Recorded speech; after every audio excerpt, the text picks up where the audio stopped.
म्हणून आम्ही त्या ठिकाणी कामं करतो.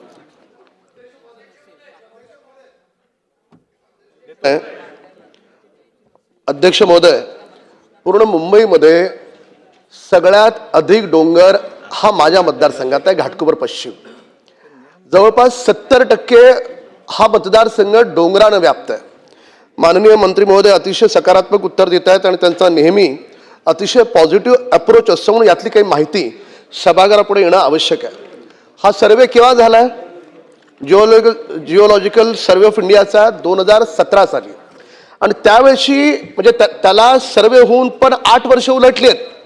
8 वर्षापूर्वी त्यांचं असं निरीक्षण आहे की 74 ह्या धोकादायक आहेत आणि 74 पैकी 46 ह्या अति धोकादायक आहेत.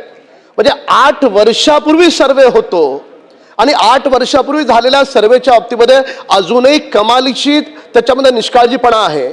माझ्या मतदारसंघाचं सांगायचं झालं तर माझ्या मतदारसंघात 86 ठिकाणी संरक्षण भिंती गरजेचं आहे. म्हाडाला सांगितलं, म्हाडा म्हणतं निधी नाही, निधी हा सगळ्यांना समसमान संरक्षण भिंतीच्या बाबतीत दिला जातो.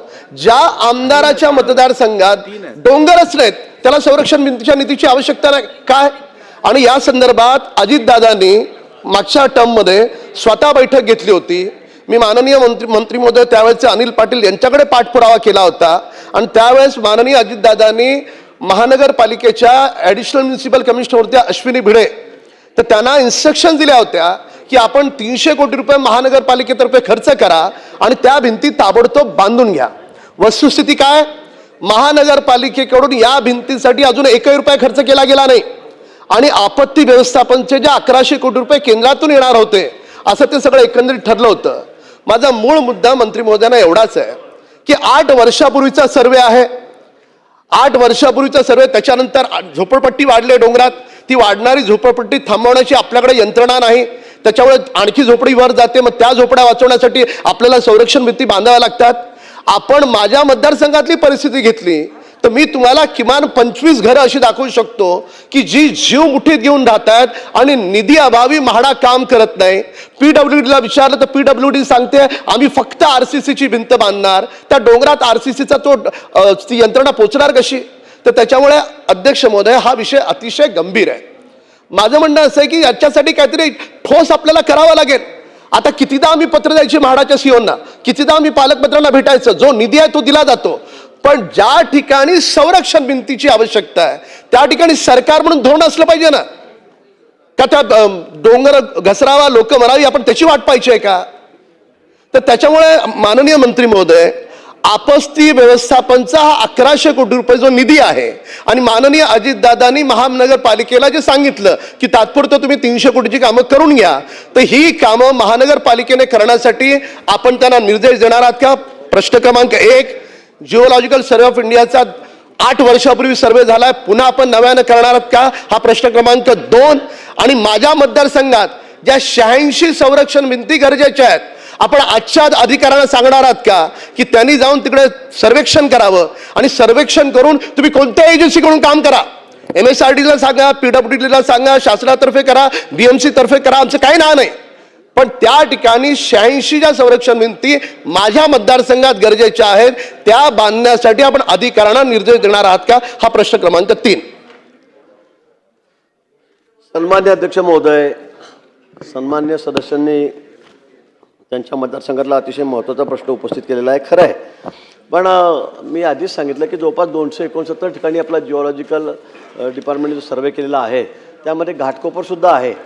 घाटकोपर त्यांचा जो मतदारसंघ आहे त्याचासुद्धा अंतर्भाव त्या ठिकाणी आहे. म्हणून तसे जिल्हा नियोजन समिती मुंबई उपनगर मार्फत विक्रोळी पार्क साईट, साकीनाका, भांडूप, घाटकोपर या भागात 22-23 ते 24-25 या कालावधीत संरक्षण भिंतीचे बांधकाम करण्यासाठी 177 कामांना 107 कोटी रुपये याची प्रशासकीय मान्यता आपल्याकडे दिलेली आहे. त्याच्यामध्ये घाटकोपरचाही अंतर्भाव त्याच्यामध्ये त्या ठिकाणी आहे. त्यापैकी 113 कामं पूर्ण झालेली आहेत आणि 38 कामं प्रगतीपथावर आहेत आणि 26 कामांची निविदा प्रक्रिया सुरू आहे. आणि म्हणून या ठिकाणी जिओलॉजिकल सर्वे ऑफ इंडिया यांनी पाहणीच्यानुसार 61 ठिकाणी दरड कोसळण्याची संभाव्य ठिकाणं आहेत. त्यापैकी 13 ठिकाणी मध्यम गंभीर प्रवर्गात आहेत. त्यापैकी सूर्यानगर येथे म्हाडामार्फत 12 ठिकाणी संरक्षण भिंतीचे काम त्या ठिकाणी पूर्ण करण्यात आलेले आहेत. आता सन्मान्य सदस्यांनी जो प्रश्न विचारला की 1100 कोटी रुपये, तर 1100 कोटी रुपये डिपार्टमेंटला आहेत, पण ते एकट्या याच भागामध्ये भिंती बांधण्यासाठी नाही आहेत, ते संपूर्ण महाराष्ट्रासाठी त्या ठिकाणी आहेत. त्यामुळे सगळे पैसे 1500 कोटी रुपयामध्ये ते फक्त भिंती बांधायचे आहेत किंवा अशातला कुठलाही नाही, ज्या ज्या ठिकाणी आवश्यकता असेल, कारण हा सर्वे सुद्धा जो केला हा महापालिकेने केलेला आहे. नाही हा हो, महापालिकेने आम्हाला सुचवल्या, त्यांनी सर्वे करावा, त्यांनी आम्हाला सूचित करावं. ते जर सूचित करतील तर आम्ही निश्चित त्या ठिकाणी निधी उपलब्ध करून देऊ. त्या बाबतीत काही दुमत नाहीये. त्यांनी आम्हाला हो सांगा ना काय की ती बैठक ऑलरेडी झाली, बैठकीमध्ये त्या भिंती बांधायचं ठरलं आणि त्या भिंती बांधा म्हणून अश्विनी भिडे त्यावेळेच्या एएमसी होत्या, त्यांना तसे निर्देश पण दिले. ते खाली झालेलं नाहीये इम्प्लिमेंट, ते तेवढं इम्प्लिमेंट करायचे आदेश द्या, विषय संपला. हे तपासून घेतो मागच्या काळामध्ये काय बैठक झाली काय म्हणून, पण आपल्या मागणीनुसार मी बघतो ना. मी आता अरे हो, मी बघू तर द्या ना मग मला. आता मी मिनिट काय घेऊन फिरत नाही मागच्या मिटिंगांच्या. ठीक आहे, आता रामभाऊ तुम्ही प्रश्न विचारलेला आहे, त्यांनी उत्तर दिलेलं आहे. आता मी सांगतो की मी तपासून घेतो काय मिनिट्सवर मागच्या मंजूर झालेला आहे, त्याप्रमाणे ऐकून घ्या, आपण ऐकून सूचित घ्या. कराल, महापालिका सांगेल आपण सांगाल, त्याप्रमाणे मी कामं घेतो. मला घेता येतील त्या ठिकाणी आवश्यकतेनुसार. त्यांना आपण एवढेच निर्देश द्यावेत की जे मागच्या बैठकीत ठरलंय 300 कोटीच्या संरक्षण भिंती बांधायच्या, ज्या ज्या आवश्यक आहेत ती कामं करावीत, एवढंच सांगावं. एवढंच माझं म्हणणं आहे. मी काय सांगतोय, मी म्हटलं ते मी ते मागचं प्रोसिडिंग आहे तपासून घेतो, अधिकाऱ्यांना सूचना देतो आणि ज्या ज्या ठिकाणी आवश्यकता आहे त्यावेळी सूचित केलं असेल त्या ठिकाणी कामं हातात घेतो, अजय निधी चौधरी. उपलब्ध करून देतो. धन्यवाद अध्यक्ष महोदय. अध्यक्ष महोदय, मुंबईची भौगोलिक परिस्थिती पाहता अनेक ठिकाणी राहण्याची